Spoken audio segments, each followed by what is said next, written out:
अगर आप भी लेना चाहते हैं देश दुनिया की तमाम जानकारी तो आज ही सब्सक्राइब करें हमारे चैनल को। साथ ही नीचे दिए बेल आइकन को जरूर दबाएं ताकि हर अपडेट आप तक पहुंच सके। नमस्कार, व्यवसाय न्यूज नेटवर्क पर आप सभी का स्वागत है। प्रधानमंत्री नरेंद्र मोदी ने आत्मनिर्भर भारत अभियान को विश्व कल्याण का मार्ग बताते हुए कहा है कि यह भारत को सशक्त करने के साथ विश्व में समृद्धि लाने का भी अभियान है। पश्चिम बंगाल के शांति निकेतन स्थित विश्व भारती विश्वविद्यालय के शताब्दी समारोह को वीडियो कॉन्फ्रेंस के माध्यम से संबोधित करते हुए प्रधानमंत्री ने कहा कि इसी विश्वविद्यालय से निकला संदेश आज पूरे विश्व तक पहुंच रहा है। प्रधानमंत्री ने कहा कि वेद से विवेकानंद तक भारत के चिंतन की धारा गुरुदेव रविंद्रनाथ टैगोर के राष्ट्रवाद के चिंतन में मुखर थी। प्रधानमंत्री ने अपने संबोधन में भारत की समृद्धि से विश्व में समृद्धि लाने के अभियान का जिक्र करते हुए और क्या क्या बड़ी बातें कही हैं, आइए डालते हैं एक नजर। हे विधाता, दाओ दाओ मोदेर गौरव दावो। गुरुदेव ने कभी ये कामना छात्र छात्राओं के उज्जवल भविष्य के लिए की थी। आज विश्व भारती के गौरवमयी 100 वर्ष पर मेरी तरह पूरा देश इस महान संस्थान के लिए यही कामना करता है। हे विधाता, दाओ दाओ मोदे गौरव दावो।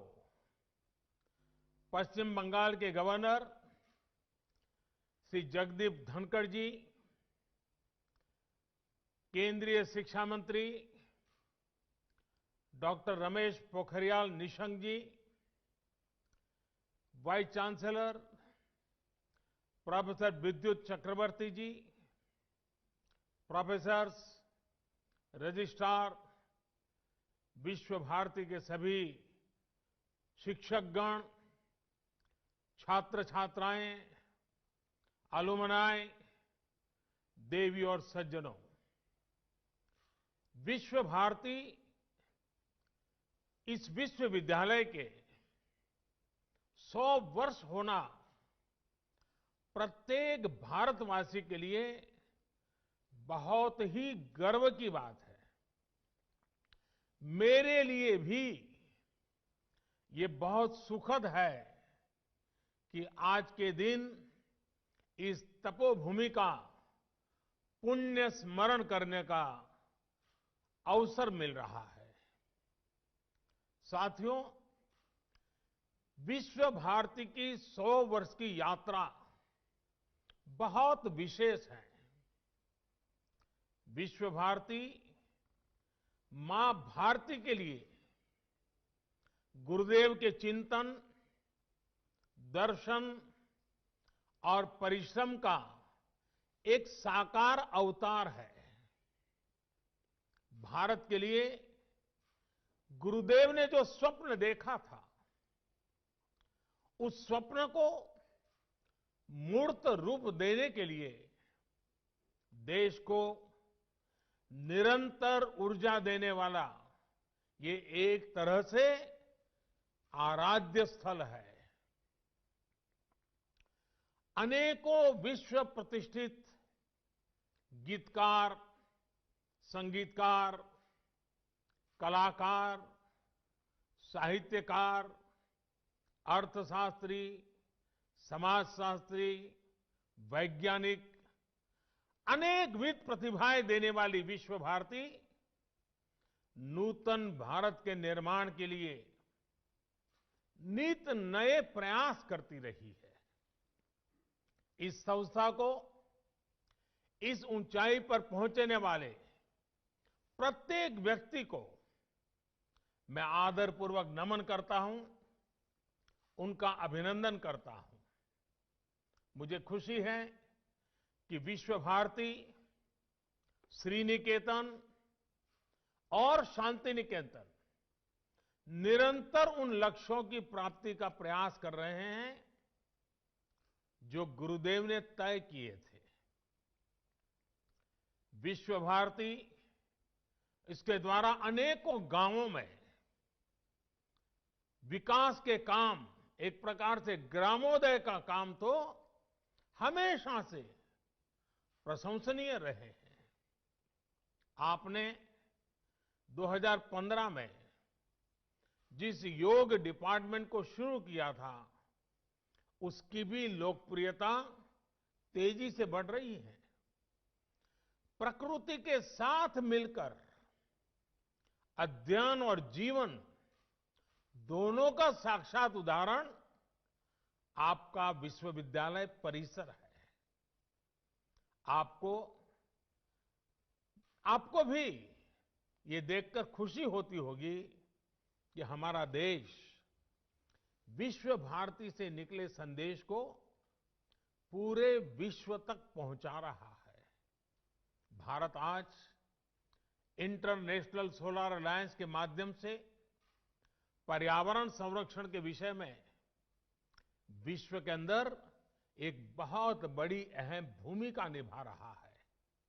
भारत आज पूरे विश्व में इकलौता बड़ा देश है जो पेरिस एकॉर्ड के पर्यावरण के लक्ष्यों को प्राप्त करने के लिए सही मार्ग पर तेज गति से आगे बढ़ रहा है। साथियों, आज जब हम विश्व भारती विश्वविद्यालय के 100 वर्ष मना रहे हैं, तो उन परिस्थितियों को भी याद करना आवश्यक है जो इसकी स्थापना का आधार बनी थी। ये परिस्थितियां सिर्फ अंग्रेजों की गुलामी से ही उपजी हो, ऐसा नहीं था। इसके पीछे सैकड़ों वर्षों का अनुभव था। सैकड़ों वर्षों तक चले आंदोलनों की पृष्ठभूमि थी। आज आप विद्वज्जनों के बीच मैं इसकी एक विशेष चर्चा इसलिए कर रहा हूं कि इन बातों पर बहुत कम बात हुई है, बहुत कम ध्यान दिया गया है। इसकी चर्चा इसलिए भी आवश्यक है क्योंकि ये सीधे सीधे भारत के स्वतंत्रता आंदोलन और विश्व भारती के लक्ष्यों से जुड़ी है। साथियों, जब हम स्वतंत्रता संग्राम की बात करते हैं तो हमारे मन में सीधे 19वीं और 20वीं सदी का विचार आता है। लेकिन यह भी एक तथ्य है कि इन आंदोलनों की नींव बहुत पहले रखी गई थी। भारत की आजादी के आंदोलन को सदियों पहले से चले आ रहे अनेक आंदोलनों से ऊर्जा मिली थी। भारत की आध्यात्मिक और सांस्कृतिक एकता को भक्ति आंदोलन ने मजबूत करने का काम किया था। भक्ति युग में हिंदुस्तान के हर क्षेत्र, हर इलाके, पूरब, पश्चिम, उत्तर, दक्षिण, हर दिशा में हमारे संतों ने, महंतों ने, आचार्यों ने देश की चेतना को जागरूक रखने का अविरत, अविराम प्रयास किया। अगर दक्षिण की बात करें तो मध्वाचार्य, निम्बकाचार्य, वल्लभाचार्य, रामानुजाचार्य हुए। अगर पश्चिम की तरफ नजर करें तो मीराबाई, एकनाथ, तुकाराम, रामदास, नरसिंह मेहता। अगर उत्तर की तरफ नजर करें तो संत रामानंद, कबीरदास, गोस्वामी तुलसीदास, सूरदास, गुरु नानक देव, संत रैदास, अनगिनत महापुरुष। पूर्व की तरफ देखें, इतने सारे नाम हैं। चैतन्य महाप्रभु और श्रीमद शंकर देव जैसे संतों के विचारों से समाज को ऊर्जा मिलती रही। भक्ति काल के इसी खंड में रसखान, सूरदास, मलिक मोहम्मद जायसी, केशवदास, विद्यापति, न जाने कितने महान व्यक्तित्व हुए। जिन्होंने अपनी रचनाओं को और रचनाओं से समाज को सुधारने का भी, आगे बढ़ने का भी और प्रगति का मार्ग दिखाया। भक्ति काल में इन पुण्य आत्माओं ने जन जन के भीतर एकता के साथ खड़े होने का जज्बा पैदा किया। इसके कारण ये आंदोलन हर क्षेत्रीय सीमा से बाहर निकलकर भारत के कोने कोने में पहुंचा। हर पंथ, हर वर्ग, हर जाति के लोग भक्ति के अधिष्ठान पर स्वाभिमान और सांस्कृतिक धरोहर के लिए खड़े हो गए। भक्ति आंदोलन का वो डोर और भक्ति आंदोलन वो डोर थी जिसने सदियों से संघर्षरत भारत को सामूहिक चेतना और आत्मविश्वास से भर दिया। साथियों, भक्ति का ये विषय तब तक आगे नहीं बढ़ सकता जब तक महान काली भक्त श्री रामकृष्ण परमहंस जी की चर्चा न हो। वो महान संत जिनके कारण भारत को स्वामी विवेकानंद मिले। स्वामी विवेकानंद भक्ति, ज्ञान और कर्म तीनों को अपने में समाये हुए थे। उन्होंने भक्ति का दायरा बढ़ाते हुए हर व्यक्ति में दिव्यता को देखना शुरू किया। उन्होंने व्यक्ति और संस्थान के निर्माण पर बल देते हुए कर्म को भी अभिव्यक्ति दी, प्रेरणा दी। साथियों, भक्ति आंदोलन के सैकड़ों वर्षों के कालखंड के साथ साथ देश में कर्म आंदोलन भी चला। सदियों से भारत के लोग गुलामी और साम्राज्यवाद से लड़ रहे थे। चाहे वो छत्रपति शिवाजी महाराज हो, महाराणा प्रताप हो, झांसी की रानी लक्ष्मीबाई हो, कित्तूर की रानी चेन्नम्मा हो या फिर भगवान बिरसा मुंडा का सशस्त्र संग्राम हो। अन्याय और शोषण के विरुद्ध सामान्य नागरिकों के तप, त्याग और तर्पण की कर्म कठोर साधना अपने चरम पर थी। ये भविष्य में हमारे स्वतंत्रता संग्राम की बहुत बड़ी प्रेरणा बनी।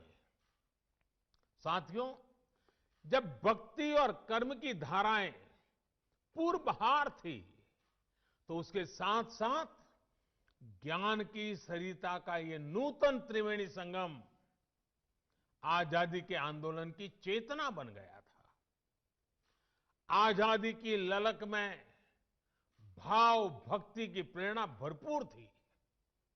समय की मांग थी कि ज्ञान के अधिष्ठान पर आजादी की जंग जीतने के लिए वैचारिक आंदोलन भी खड़ा किया जाए और साथ ही उज्जवल भावी भारत के निर्माण के लिए नई पीढ़ी को तैयार भी किया जाए। और हम में बहुत बड़ी और इसमें बहुत बड़ी भूमिका निभाई उस समय स्थापित हुई कई प्रतिष्ठित शिक्षण संस्थानों ने, विश्वविद्यालयों ने। विश्व भारती यूनिवर्सिटी हो, बनारस हिंदू विश्वविद्यालय हो, अलीगढ़ मुस्लिम यूनिवर्सिटी हो, नेशनल कॉलेज हो जो आजकल लाहौर में है, मैसूर यूनिवर्सिटी हो, त्रिची नेशनल कॉलेज हो, महात्मा गांधी काशी विद्यापीठ हो, गुजरात विद्यापीठ हो, विलिंगडन कॉलेज हो, जामिया मिलिया इस्माइलिया हो, लखनऊ यूनिवर्सिटी हो, पटना यूनिवर्सिटी हो, दिल्ली विश्वविद्यालय हो, आंध्र यूनिवर्सिटी हो, अन्ना मलाई यूनिवर्सिटी हो, ऐसे अनेक संस्थान उसी एक कालखंड में देश में स्थापित हुए। इन यूनिवर्सिटीज में भारत की एक बिल्कुल नई विद्वत्ता का विकास हुआ। इन शिक्षण संस्थाओं ने भारत की आजादी के लिए चल रहे वैचारिक आंदोलन को नई ऊर्जा दी, नई दिशा दी, नई ऊंचाई दी। भक्ति आंदोलन से हम एकजुट हुए, ज्ञान आंदोलन ने बौद्धिक मजबूती दी और कर्म आंदोलन ने हमें अपने हक के लिए लड़ाई का हौसला और साहस दिया। सैकड़ों वर्षों के कालखंड में चले ये आंदोलन त्याग, तपस्या और तर्पण की अनूठी मिसाल बन गए थे। इन आंदोलनों से प्रभावित होकर हजारों लोग आजादी की लड़ाई के बलिदान देने के लिए, उस आजादी में बलिदान देने के लिए एक के बाद एक आगे आते रहे। साथियों, ज्ञान के इस आंदोलन को गुरुदेव द्वारा स्थापित विश्व भारती विश्वविद्यालय ने नई ऊर्जा दी थी। गुरुदेव ने जिस तरह भारत की संस्कृति से जोड़ते हुए, अपनी परंपराओं से जोड़ते हुए विश्व भारती को जो स्वरूप दिया, उसने राष्ट्रवाद की एक मजबूत पहचान देश के सामने रखी। साथ साथ उन्होंने विश्व बंधुत्व पर भी उतना ही जोर दिया। साथियों, वेद से विवेकानंद तक भारत के चिंतन की धारा गुरुदेव के राष्ट्रवाद के चिंतन में भी मुखर थी। और ये धारा अंतर्मुखी नहीं थी, वो भारत को विश्व के अन्य देशों से अलग रखने वाली नहीं थी। उनका विजन था कि जो भारत में सर्वश्रेष्ठ है, उससे विश्व को भी लाभ हो और दुनिया में अच्छा है, भारत उससे भी सीखे। आपके विश्वविद्यालय का नाम ही देखिए, विश्व भारती। मां भारती और विश्व के साथ समन्वय। गुरुदेव सर्वसमावेशी और सर्वस्पर्शी सह अस्तित्व और सहयोग के माध्यम से मानव कल्याण के बृहद लक्ष्य को लेकर चल रहे थे। विश्व भारती के लिए गुरुदेव का यही विजन आत्मनिर्भर भारत का भी सार है। आत्मनिर्भर भारत अभियान भी विश्व कल्याण के लिए भारत के कल्याण का मार्ग है। ये अभियान भारत को सशक्त करने का अभियान है। भारत की समृद्धि से विश्व में समृद्धि लाने का अभियान है। इतिहास गवाह है कि एक सशक्त और आत्मनिर्भर भारत ने हमेशा पूरे विश्व समुदाय का भला किया है। हमारा विकास एकांकी नहीं, बल्कि वैश्विक, समग्र, और इतना ही नहीं, हमारे रगों में जो भरा हुआ है सर्वे भवन्तु सुखिनः का है। भारती और विश्व का ये संबंध आपसे बेहतर कौन जानता है। गुरुदेव ने हमें स्वदेशी समाज का संकल्प दिया था। वो हमारे गांवों को, हमारी कृषि को आत्मनिर्भर देखना चाहते थे। वो वाणिज्य और व्यापार को आत्मनिर्भर देखना चाहते थे। वो आर्ट और लिटरेचर को आत्मनिर्भर देखना चाहते थे। उन्होंने आत्मनिर्भरता के लक्ष्य को प्राप्त करने के लिए आत्मशक्ति की बात कही थी। आत्मशक्ति की ऊर्जा से राष्ट्र निर्माण को लेकर उन्होंने जो बात कही थी, वो आज भी उतनी ही अहम है। उन्होंने कहा था, राष्ट्र का निर्माण एक तरह से अपनी आत्मा की प्राप्ति का ही विस्तार है। जब आप अपने विचारों से, अपने कार्यों से, अपने कर्तव्यों के निर्वहन से देश का निर्माण करते हैं, तो आपको देश की आत्मा से ही अपनी आत्मा नजर आने लगती है। साथियों, भारत की आत्मा, भारत की आत्मनिर्भरता और भारत का आत्मसम्मान एक दूसरे से जुड़े हुए हैं। भारत के आत्मसम्मान की रक्षा के लिए तो बंगाल की पीढ़ियों ने खुद को खपा दिया था। याद कीजिए, खुदीराम बोस को सिर्फ 18 साल की उम्र में फांसी चढ़ गए। प्रफुल्ल चाकी 19 वर्ष की आयु में शहीद हो गए। बीना दास, जिन्होंने बंगाल की अग्नि कन्या के रूप में जाना जाता है, सिर्फ 21 साल की उम्र में जेल भेज दी गई थी। प्रीतिलता बेडुडार ने सिर्फ 21 वर्ष की आयु में अपना जीवन न्योछावर कर दिया था। ऐसे अनगिनत लोग हैं, शायद जिनके नाम इतिहास में भी दर्ज नहीं हो पाए। इन सभी ने देश के आत्मसम्मान के लिए हंसते हंसते मृत्यु को गले लगा दिया। आज इन्हीं से प्रेरणा लेकर हमें आत्मनिर्भर भारत के लिए जीना है, इस संकल्प को पूरा करना है। साथियों, भारत को मजबूत और आत्मनिर्भर बनाने में आपका हर योगदान पूरे विश्व को एक बेहतर स्थान बनाएगा। वर्ष 2022 में देश की स्वतंत्रता के 75 वर्ष पूरे होने जा रहे हैं। विश्व भारती की स्थापना के 27 वर्ष बाद भारत आजाद हो गया था। अब से 27 वर्ष बाद भारत अपनी आजादी के 100 वर्ष का पर्व मनाएगा।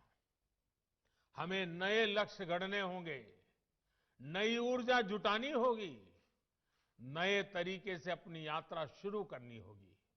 और इस यात्रा में हमारा मार्गदर्शन कोई और नहीं बल्कि गुरुदेव की ही बातें करेंगी, उनके विचार करेंगे। और जब प्रेरणा होती है, संकल्प होता है, तो लक्ष्य भी अपने आप मिल जाते हैं। विश्व भारती की ही बात करूं तो इस वर्ष यहां ऐतिहासिक पोष मेलों का आयोजन नहीं हो सका है। 100 वर्ष की यात्रा में तीसरी बार ऐसा हुआ है। इस महामारी ने हमें इसी मूल्य को समझाया है, वोकल फॉर लोकल। पोष मेले के साथ तो ये मंत्र हमेशा से ही जुड़ा रहा है। महामारी की वजह से इस मेले में जो कलाकार आते थे, जो हैंडीक्राफ्ट वाले साथी आते थे, वो नहीं आ पाए। जब हम आत्मसम्मान की बात कर रहे हैं, आत्मनिर्भरता की बात कर रहे हैं, तो सबसे पहले मेरा एक आग्रह पर आप सब मेरी मदद कीजिए, मेरा काम कीजिए। विश्व भारती के छात्र छात्राएं पोष मेले में आने वाले आर्टिस्टों से संपर्क करें, उनके उत्पादकों बारे में जानकारी इकट्ठा करें और इन गरीब कलाकारों की कलाकृतियां ऑनलाइन कैसे बिक सकती है, सोशल मीडिया की इसमें क्या मदद की जा सकती है, इसे देखें, इस पर काम करें। इतना ही नहीं, भविष्य में भी स्थानीय आर्टिस्ट, हैंडीक्राफ्ट, इस प्रकार के जो साथी अपने उत्पाद विश्व बाजार तक ले जा सके, इसके लिए भी उन्हें सिखाइए, उनके लिए मार्ग बनाइए। इस तरह के अनेक प्रयासों से ही देश आत्मनिर्भर बनेगा, हम गुरुदेव के सपनों को पूरा कर पाएंगे। आपको गुरुदेव का सबसे प्रेरणादायी मंत्र भी याद ही है। जोदी तोर डाक सुने क्यों ना आशे, तो भी एकला चलो रे। कोई भी साथ ना आए अपने लक्ष्य की प्राप्ति के लिए, अगर अकेले भी चलना पड़े तो जरूर चलिए। साथियों, गुरुदेव कहते थे, बिना संगीत और कला के राष्ट्र अपनी अभिव्यक्ति की वास्तविक शक्ति खो देता है और उसके नागरिकों का उत्कृष्ट बाहर नहीं आ पाता है। गुरुदेव ने हमारी समृद्ध सांस्कृतिक विरासत के संरक्षण, पोषण और विस्तार को बहुत महत्वपूर्ण माना था। यदि हम उस समय के बंगाल को देखें तो एक और अद्भुत बात नजर आती है। जब हर तरफ आजादी का आंदोलन उफान पर था, तब बंगाल उस आंदोलन को दिशा देने के साथ ही संस्कृति का पोषक भी बनकर खड़ा था। बंगाल में हर तरफ संस्कृति, साहित्य, संगीत की अनुभूति भी एक तरह से आजादी के आंदोलन को शक्ति प्रदान कर रही थी। साथियों, गुरुदेव ने दशकों पहले ही भविष्यवाणी की थी और भविष्यवाणी क्या थी? उन्होंने कहा था, ओरे नोतुन जुगेर भोरे दिशने सोमोय कार्य वृथा सोमोय विचार खोरे औरे नूतन जुगेर भोरे ऐशो ज्ञानी ऐशो कौर्मी नाशो भरतो लाजे बीरो धोर में पुन्नो कौर्मे विश्व हृदय राजो है। गुरुदेव के इस उपदेश को, इस उद्घोष को साकार करने की जिम्मेदारी हम सभी की है। साथियों, गुरुदेव ने विश्व भारती की स्थापना सिर्फ पढ़ाई के केंद्र के रूप में नहीं की थी, वो इसे सीट ऑफ लर्निंग, सीखने के लिए पवित्र स्थान के तौर पर देखते थे। पढ़ाई और सीखना दोनों के बीच का जो भेद है, उसे गुरुदेव के सिर्फ एक वाक्य से समझा जा सकता है। उन्होंने कहा था, मुझे याद नहीं है कि मुझे क्या पढ़ाया गया था, मुझे सिर्फ वही याद है जो मैंने सीखा है। इसे और विस्तार देते हुए गुरुदेव टैगोर ने कहा था, सबसे बड़ी शिक्षा वही है जो हमें न सिर्फ जानकारी दे, बल्कि हमें सबके साथ जीना सिखाए। उनका पूरी दुनिया के लिए संदेश था कि हमें नॉलेज को एरियाज में, लिमिट्स में बांधने की कोशिश नहीं करनी चाहिए। उन्होंने यजुर्वेद के मंत्र को विश्व भारती का मंत्र बनाया। यत्र विश्वम भवत्येक नीडम, जहां पूरा विश्व एक नीड बन जाए, घोंसला बन जाए, वो स्थान जहां नित नए अनुसंधान हो, वो स्थान जहां सब साथ मिलकर आगे बढ़े। और जैसे अभी हमारे शिक्षा मंत्री विस्तार से कह रहे थे, गुरुदेव कहते थे, चित्तो जेथा भयम शून्यो, चित्तो जेथा भय शून्यो, उच्चो जेथा शीर, ज्ञान जेथा मुक्तो। यानी हम एक ऐसी व्यवस्था खड़ी करें जहां हमारे मन में कोई डर ना हो, हमारा सर ऊंचा हो और ज्ञान बंधनों से मुक्त हो। आज देश राष्ट्रीय शिक्षा नीति के माध्यम से इस उद्देश्य को पूरा करने का भी प्रयास कर रहा है। इस शिक्षा नीति को लागू करने में विश्व भारती की बड़ी भूमिका है। आपके पास 100 वर्ष का अनुभव है, विद्वत्ता है, दिशा है, दर्शन है और गुरुदेव का आशीर्वाद तो है ही है। जितने ज्यादा शिक्षा संस्थानों से विश्व भारती का इस बारे में संवाद होगा, अन्य संस्थाओं की भी समझ बढ़ेगी, उन्हें आसानी होगी। साथियों, मैं जब गुरुदेव के बारे में बात करता हूं तो एक मोह से खुद को रोक नहीं पाता।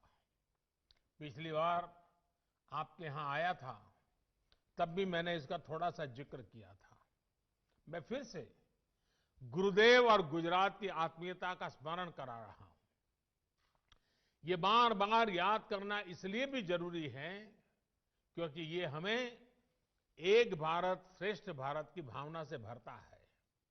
ये दिखाता है कि अलग अलग भाषाओं, बोलियां, खान पान, पहनावे वाला हमारा देश एक दूसरे से कितना जुड़ा हुआ है। ये दिखाता है कि कैसे विविधताओं से भरा हमारा देश एक है, एक दूसरे से बहुत कुछ सीखता रहा है। साथियों, गुरुदेव के बड़े भाई सत्येंद्रनाथ टैगोर जब आईसीएस में थे तो उनकी नियुक्ति गुजरात में अहमदाबाद में भी हुई थी। रविन्द्रनाथ टैगोर जी अक्सर गुजरात आ जाते थे और उन्होंने वहां काफी लंबा समय भी बिताया था। अहमदाबाद में रहते हुए उन्होंने अपनी 2 लोकप्रिय बांग्ला कविताएं बंदी ओ अमार और नीरव रजनी देखो, ये दोनों रचनाएं की थी। अपनी प्रसिद्ध रचना क्षुधित पाषाण का एक हिस्सा भी उन्होंने गुजरात प्रवास के दौरान ही लिखा था। इतना ही नहीं, गुजरात की एक बेटी श्रीमती हटी सिंह गुरुदेव के घर में भी वो बहू बनकर भी आई थी। इसके अलावा एक और तथ्य है जिस पर हमारे विमेन एम्पावरमेंट से जुड़े संगठनों को अध्ययन करना चाहिए। सत्येंद्रनाथ टैगोर जी की पत्नी ज्ञानंदिनी देवी जी जब अहमदाबाद में रहती थी तो उन्होंने देखा कि स्थानीय महिलाएं अपने साड़ी के पल्लू को दाहिने कंधे पर रखती है। अब दाएं कंधे पर पल्लू रहता था, इसलिए महिलाओं को काम करने में भी कुछ दिक्कत होती थी। ये देखकर ज्ञानंदिनी देवी ने आइडिया निकाला कि क्यों न साड़ी के पल्लू को बाएं कंधे पर लिया जाए। अब मुझे ठीक ठीक तो नहीं पता, लेकिन कहते हैं कि बाएं कंधे पर साड़ी का पल्लू उन्हीं की देन है। एक दूसरे से सीखकर, एक दूसरे के साथ आनंद से रहते हुए, एक परिवार की तरह रहते हुए हम उन सपनों को साकार सकते हैं जो देश की महान विभूतियों ने देखे थे। यही संस्कार गुरुदेव ने भी विश्व भारती को दिए हैं। इन्हीं संस्कारों को हमें मिलकर निरंतर मजबूत करना है। साथियों, आप सब जहां भी जाएंगे, जिस भी फील्ड में जाएंगे, आपके परिश्रम से ही एक नए भारत का निर्माण होगा। मैं गुरुदेव की पंक्तियों से अपनी बात समाप्त करूंगा। गुरुदेव ने कहा था, ओरे गृहो बाशी खोल द्वार खोल,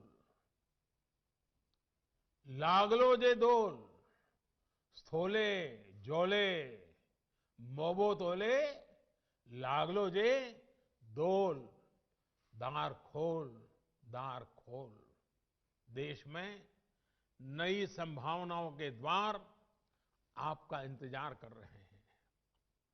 आप सब सफल होइए, आगे बढ़िए और देश के सपनों को पूरा करिए। इन्हीं शुभकामनाओं के साथ आप सभी का एक बार बहुत बहुत धन्यवाद। और ये शताब्दी वर्ष हमारी आगे की यात्रा के लिए एक मजबूत मील का पत्थर बने, हमें नई ऊंचाइयों पर ले जाएं और विश्व भारती जिन सपनों को लेकर के जन्मी थी, उन्हीं सपनों को साकार करते हुए विश्व कल्याण के मार्ग को प्रशस्त करने के लिए, भारत के कल्याण के मार्ग को मजबूत करते हुए आगे बढ़े। यही मेरी आप सबसे शुभकामनाएं। बहुत बहुत धन्यवाद।